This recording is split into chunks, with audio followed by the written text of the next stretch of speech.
So welcome. I'm Steve Mattioli and I'm here today to talk about how you can get hired by improving your interview skills. Now, I've done a lot of interviews in my years in the government, uh, in the hundreds. I've interviewed hundreds of applicants, and I myself have been interviewed for higher level jobs, and I've gotten promoted from every interview that I've done. And I've also come up with some really good things I can share with you about what we look for when we're looking at candidates. What are the good things they do? What are the bad things they do? How do you prepare? What are the things you should be doing before you get to the interview, during the interview, and then after the interview also? So I'm going to go over a couple of those things today with you, and I think they're really going to help you in your job prospects and your interview prospects. So let's get started. Now, first, let's start with this. When you go to get an interview, you do not know the mind of the interviewer.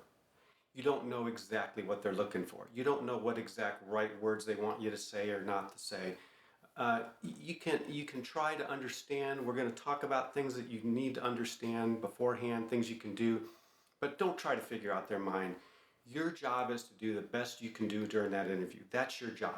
You can't control what they're going to do afterward. You can't control whether they're going to like you, whether they're going to love you, but you can't control how you do the interview. You can't control how you look, how you present, how you answer, that kind of thing. So this is about controlling what you can control and then let the rest of it take its course. But I think it's really going to help you and give you a step up on other people that are going for interviews. Because a lot of people don't do a lot of interviews, and so they're rusty at it.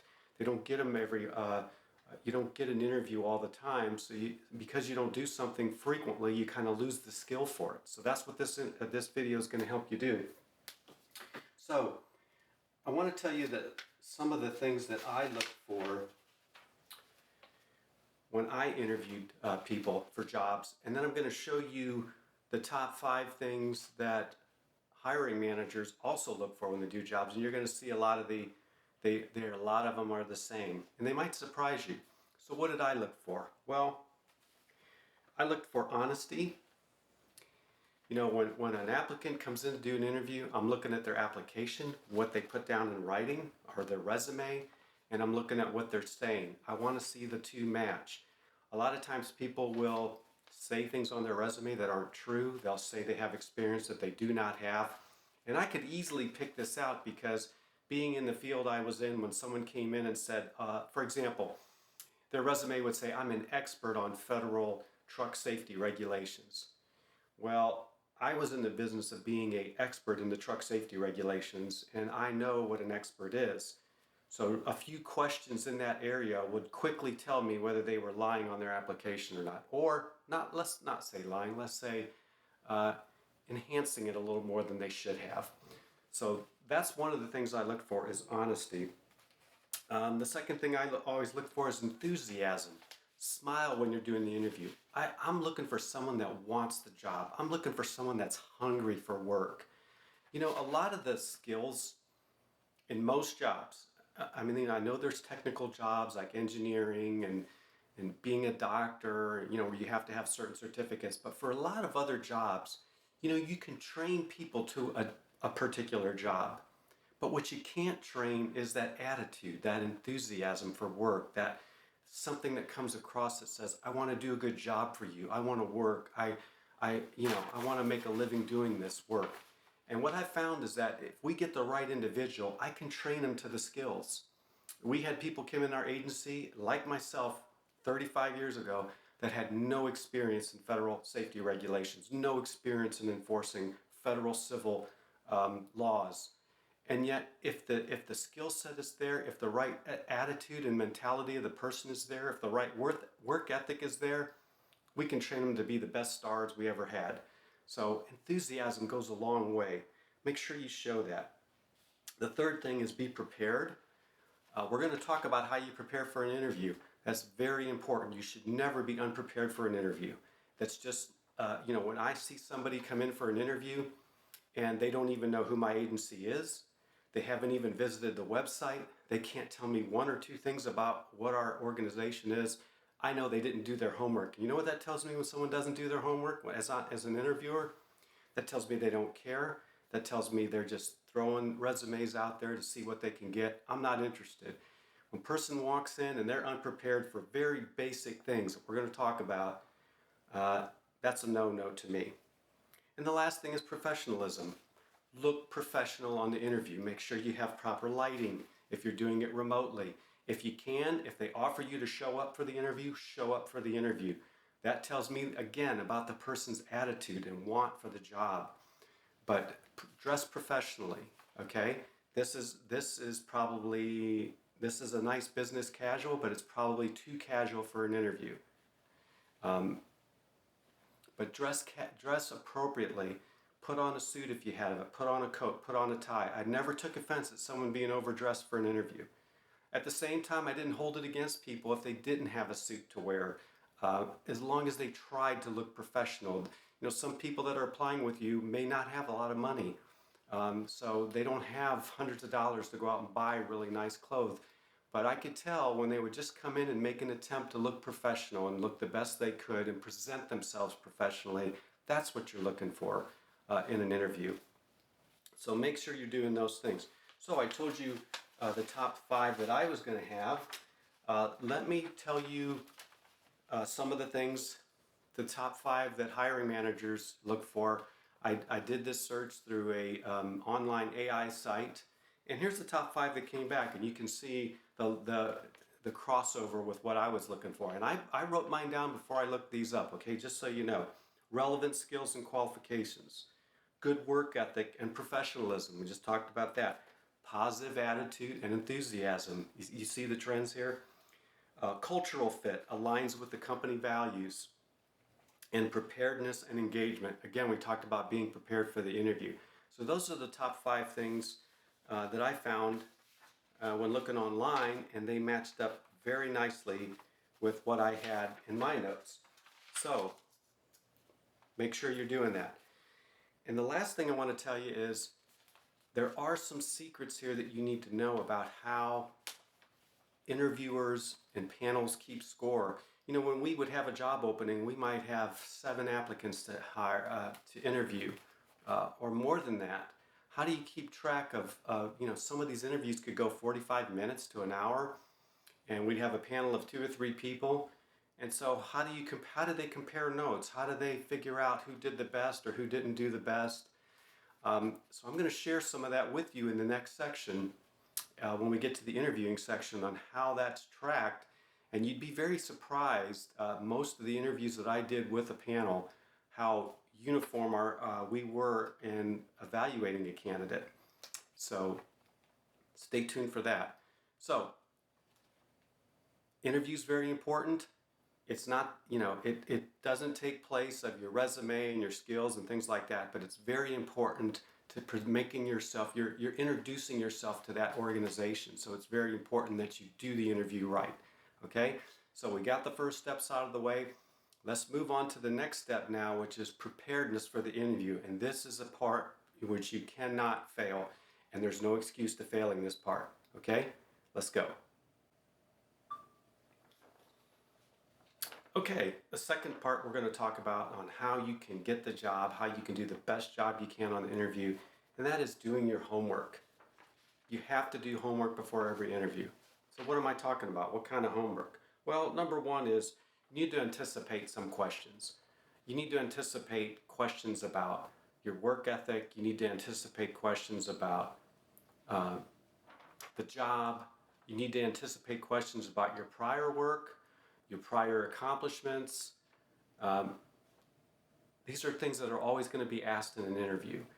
And then there's going to be situational type questions you have to prepare for. What would you do in this situation? You know, what would you do in a situation where an employee did this or an employee did that if it's a supervisory role? You're going to get asked supervisor questions.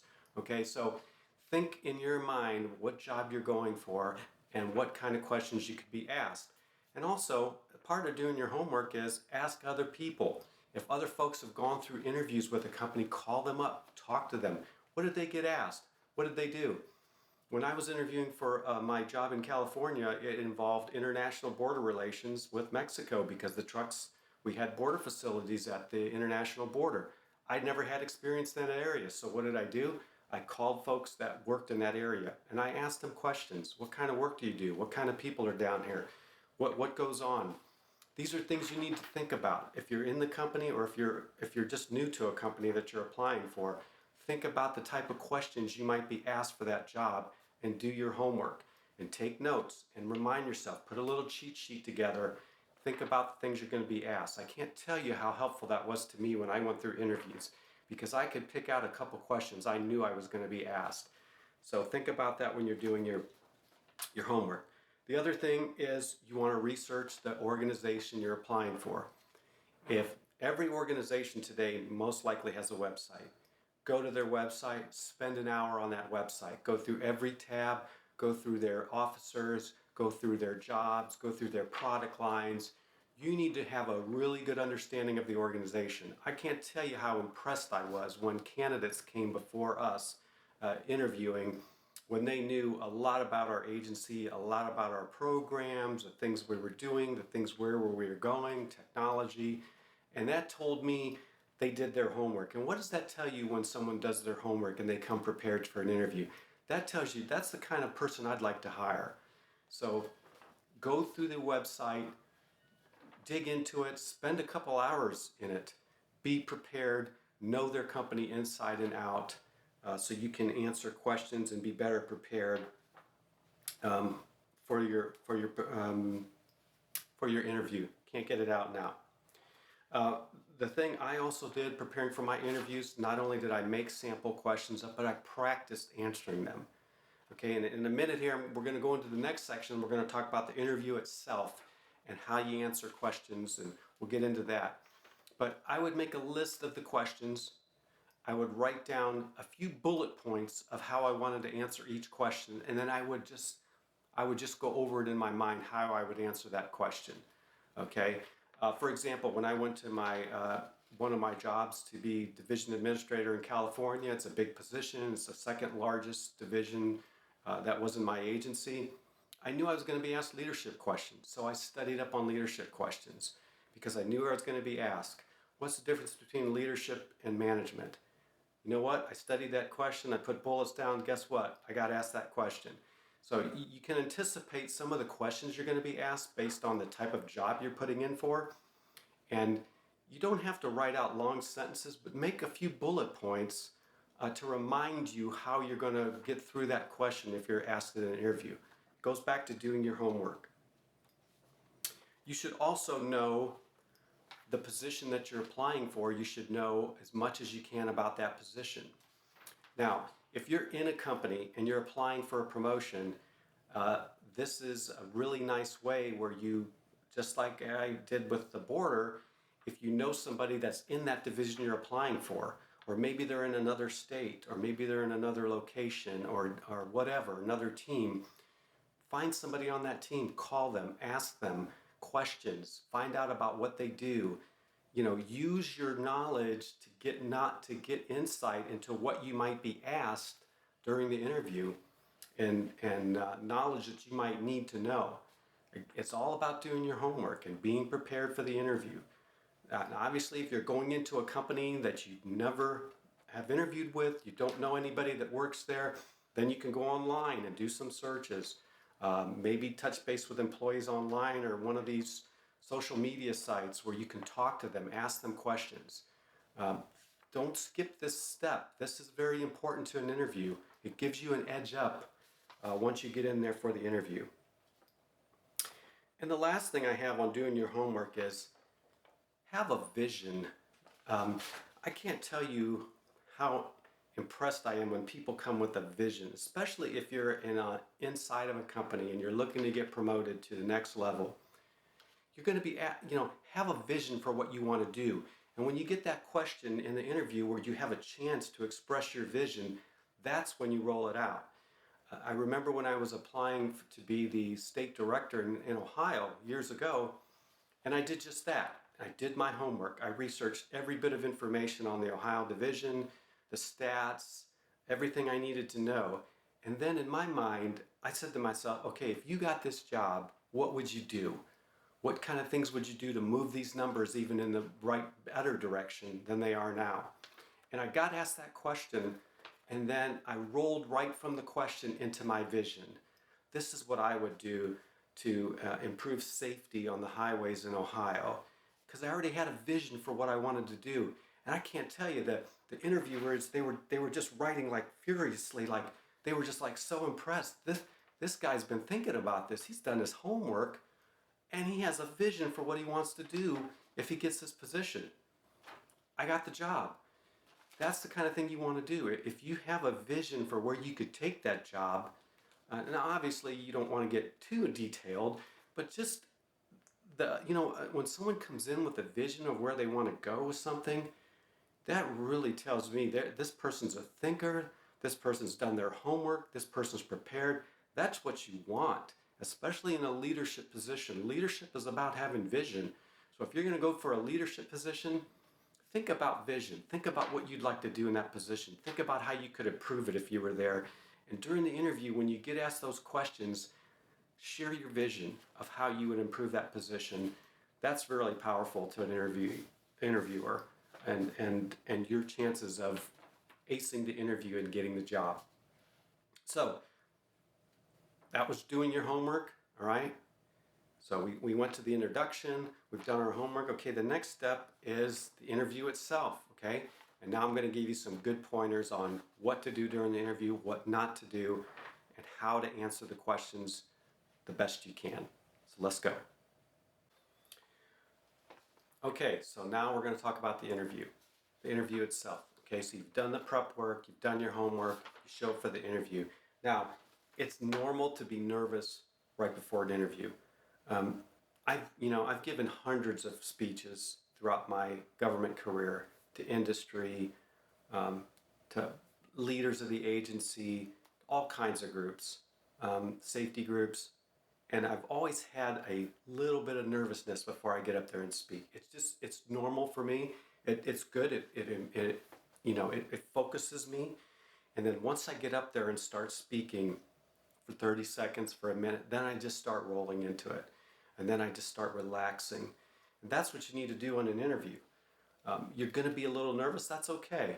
In fact, what I started doing as an interviewer, when we would open up an interview, I would talk for 30 to 60 seconds. And, of course, in the last few years, many of them have been virtual. We used to do many of them in person. We started doing more of them virtual. But I would start talking for a minute or two about the job, who we are, that kind of thing. And I was watching the applicant, and you could see them just start relaxing a little bit. So I did that so they could relax, so they could talk better, and we could get a better sense of who they were. And it really, really worked. You could just see them relax as I talked. So you're going to be a little nervous. That's fine. Talk to yourself if you have to, but just calm yourself down and then do the best you can. That's all you can do during the interview is do the best you can, right? Okay. So how do you answer questions? You want to answer questions. You want to give complete answers to questions. You don't want to go too short and you don't want to go too long, okay? Now, there's no rule about how long to go. I like to keep it under 2 minutes, 2 to 3 minute answers at the most, okay? It did start to bother me when people just went on and on and on a question. And it would take us forever to get a few questions in, 30 minutes to get 3 or 4 questions in because the person just talked and talked and talked. Sometimes we had to cut them off. You don't want to do that. Okay? Answer the question. Don't go too short. Give a good explanation. Don't go too long. You kind of got to get a feel for it, all right? But normally 2 minutes, 3 minutes, I wouldn't go over that. If you can't answer the question in 2 to 3 minutes, maybe, you don't know the answer. All right, so get a feel for that, because I can tell you when you're the interviewer like I was, you have a lot of interviews that day. You don't want to sit there and listen on and on and on. You're trying to get these questions to get a sense of who the candidate is, but you don't want them going on too long. At the same time, I didn't like it when people never answered the question. We would ask a question and they'd say, yeah, I never did that, or no, okay. Anything more? We had two extremes. We had those that would go way too long, and we had those that would go way too short and really not answer the question. And both Both extremes are not good. You want to be in the middle, okay? All right, the next thing about answering a question is there's direct answers and there's direct experience and indirect experience. Let me give you an example. What is your experience with the federal hazardous material regulations? Okay, I know that's a big word. That's the hazardous materials, the federal rules and regulations on hazardous materials. All right. Now, some candidates would say, I don't have no experience in that area. That's a bad way to answer the question. Are they being honest? Yes. Is that a good answer? No, it's not a good answer. Because they have probably other experience that's similar to it. So if you don't have direct experience on the question itself, then go to your indirect experience. So a better answer to that question would be, no, I don't have direct experience in the federal hazardous material regulations. However, I did work in regulations. I did work in policy in my other job. I did work with local laws on different things. And so although I don't have direct experience in that, I know how to look things up. I know how to reference things. I know how to read legal material. And I'm sure I could pick that up very quickly. Now you see the difference? Both answers are honest, but one answer tells me, hey, they're thinking this through. They do have that experience. I can see where, yeah, that kind of line of work that they've done, that would apply. So don't short yourself. If you don't have direct experience, talk about how you might have indirect experience in that area that you can still meet the job. Because again, a lot of these roles that we're talking about, they can be taught. People can be trained to them. So just because you don't have that direct experience, it could be in programming, it could be in database management, but you've got these other things in your experience that have built you up and got you ready for that, and you can do that job. You can do that next level job, even though you've never done it in the past. Okay, so use indirect experience when you don't have direct experience, and remember, all your experience counts. It adds up to something. And we saw a lot of our good candidates would do this. They wouldn't, we were very specialized in federal rules, and unless you came from the federal government or the state government where you did that exact work, they didn't have a lot of direct experience in some of the questions we asked. But I really liked it how those that came up and said, oh, I don't have that, but here's what I've done, and I know I can apply that to what you're asking. So keep that in mind as you go through. Again, show enthusiasm, show hunger for the job, smile when you're in the interview, show enthusiasm, okay, you're dressed professionally, show that you want to be there, show the hunger that you have for that job. I remember when I first applied for my federal job, I must have told the interviewer 3 to 4 times, I really want this job. I would really like to have this job. I really want this job. I just wanted them to know how hungry I was for that job, and I got the job. So don't be afraid to show your enthusiasm and your hunger for the job. The other thing I'm going to tell you is don't talk negative about your current job or your past jobs. I did not like it when candidates would come in and start running down their previous employer or running down their current employer and telling me all the things that were wrong and all the bad things that were done to them. That is not something you want to do in an interview. You want to be positive. Even if you've had a negative experience and you have to share that, put it in a positive light, okay? Don't be negative on your employer. Don't start trashing your old managers and supervisors. That doesn't look good. It doesn't come over well on an interview, all right? The last thing I'm going to talk to you about is handling scenarios. Now, this is where your preparedness for the interview doesn't really hold a lot. You may get asked a question that is out in left field, scenario-based question, okay? So you weren't prepared for it, it wasn't on the radar, but you got it anyway, all right? So here's the question I got as I was applying for my job in California. And we dealt with political figures in my job, okay? We work for the federal government. We have political appointees appointed by the president. One of them is the Secretary of Transportation, appointed by the President of the United States. So the question was this: the Secretary of Transportation is in the air. He's coming to your state to meet with your state leaders in your state. You get a call while his plane's in the air from your state official saying, We're not going to meet with them. We're mad at your agency because of what they've done in this area, and until it's fixed, we're not meeting with them, so tell them not to come. What would you do? This was the exact question I was asked in my interview. Now, I had prepared for my interview. I had done all the stuff that we talked about before, and guess what? I could not be prepared for this question. I just could not. It's not a scenario that happens all the time. So you may get a similar question like that, all right? So the good thing about scenarios is because they're a scenario, think outside the box, all right? Now, the one thing I thought about after this question was asked to me is I'm not going to fail, right? You don't want to answer in a failing way like, well, there's nothing I can do. They don't want to meet with them. I'll just call the secretary and tell them not to meet. No, that's a failure. Your job is to accomplish the mission, especially if you're going to a leadership interview. Your job is to get the job done. So whatever the scenario is, you've got to come up with a positive response. And you can because it's a scenario. So you want to accomplish the mission, whatever it is. So as I thought about the question, my response came back is I would tell my state partners, the secretary's in the air. I am going to meet him. I am going to bring him over. I promise you, I will work with you on this issue. I will talk to the secretary about this issue, and we will get your issue resolved. But this is not the way to do it. And I am going to bring him over there, and I know we can meet and work this out.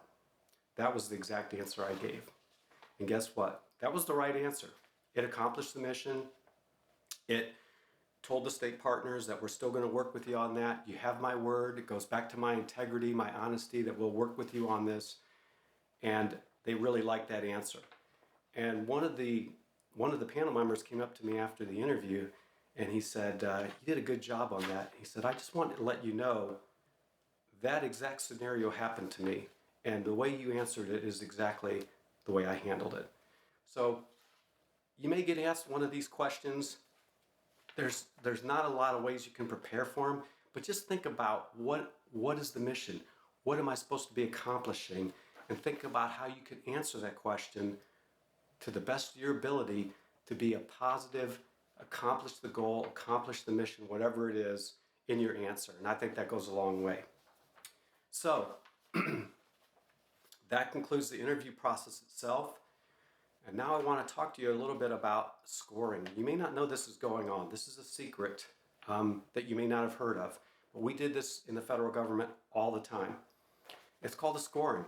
So we would have, let's say we had 15 questions for each applicant.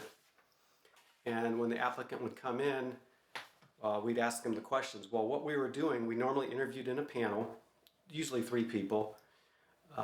What we would do for each question is we would say each question is worth 5 points. And we would score the applicant on how they answered the question from 0 to 5 based on how they answered the question. 5 means they hit it out of the park. 3 means, yeah, they did okay, they average. 4 means a little bit better than average, and anything under 3 was they really didn't answer the question. And what we would do is we would just write little notes in our side on the interview sheets. And then after the interview was over, we would all get together and talk for 5 to 10 minutes about that applicant, and we'd add up our scores from the questions. And we would go over the questions where they did really well, and we'd go over the questions where they didn't do so well. And then we would compare our numbers, because when you're doing a lot of interviews, you may forget about an applicant or how well they did. And so the numeric scoring was just a way that we could kind of get a sense of how the person did on the interview and put a number to it. And you would be surprised how when we added up our numbers independently, we didn't talk about them before we put the numbers down, right? As we're going through the interview, everybody's writing down their own numbers. We would go through them afterwards and talk about it. And our numbers always were very, very similar to one another, very close. When I had a really low score on a question, the other 2 panelists always had a low score. When we had a 5, there was usually universal agreement. They hit that question out of the park. So that's how we scored. And that score, the score was not the final determining factor whether we were going to select that individual. Obviously, we're looking at the interview, we're looking at their resume, how they fit in, all that good stuff. But it is a factor because we could clearly see who did the interview well, who answered the questions well, who thought through scenarios well. and it allowed us to put a score down, and that helped us in our final decision making. So I want you to know that when you're answering these questions, you may be getting scored on these questions. So try to do the best you can on each question. And again, even if you don't have direct experience, use your indirect experience to do the best you can to answer that question. Okay, so let's wrap it all up now. Okay, just a couple final words on this topic here.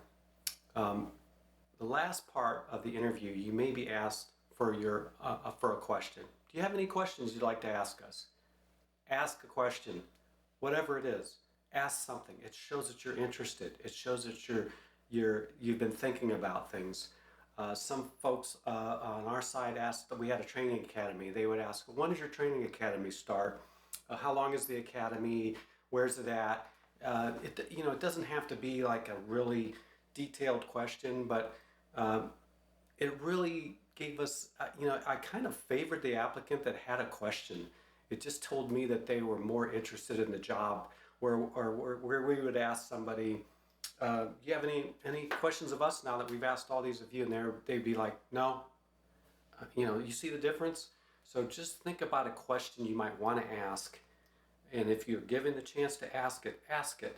Think of something. Go on their website. Ask something that might be interesting or something that maybe you really want to know. Where would the job be located? When would the job start? When would you be notified? These are valid questions, and I think it shows that you're interested. And I always appreciated getting questions answered at the end of the interview. So I hope this video has helped you.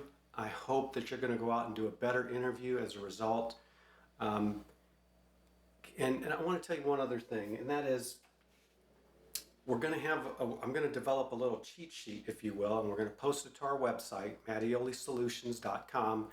We'll have a little sheet, so it will remind you what was on this topic here, on this video, so you could go just get that sheet and remind yourself of everything we talked about here, and that way you could use that if you have an interview planned rather than re-looking at the whole video, which is like 30 minutes long.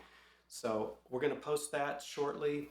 We'll have that up there for you. We have other reference material for you. And as new stuff comes out, we'll always post it on videos or doing better on interviews. My job is to help you get to where you want to go in your profession as a leader. I've been there. I've done it. My goal now is to help other people do it. So I hope this helped you. And the last thing I want to tell you is keep at it. When I got my first big break in the government, I had been on probably a half dozen interviews and didn't get any of them. And it can get demoralizing after a while. You kind of get down on yourself and you start moping and your head goes down, and then maybe you stop putting in for a lot of jobs. Don't do that. Keep your head up, right? You're gonna get some, you're not gonna get some. But remember this, you only need to get one, right? I got that one job, and that did it for me. And then I got more promotions after that, all right? So keep at it. Don't get discouraged. Go back through when you're done with the interview and think about, what did I do right? What did I do wrong? How can I improve the next time? Keep improving, all right? Keep sharpening. So maybe you didn't get this job. There's another one coming, and another one, and another one, all right? You only need one of those to get where you want to go, all right? So keep that in mind. Stay positive. Don't get down on yourself. Keep at it. Keep at it, and you will get to where you want to go. Again, thank you for being here. My name's Steve Mattioli. I hope this has helped you, and we hope to see you on the next video. And go visit our website, mattiolisolutions.com. Thank you. Have a good day. Bye-bye.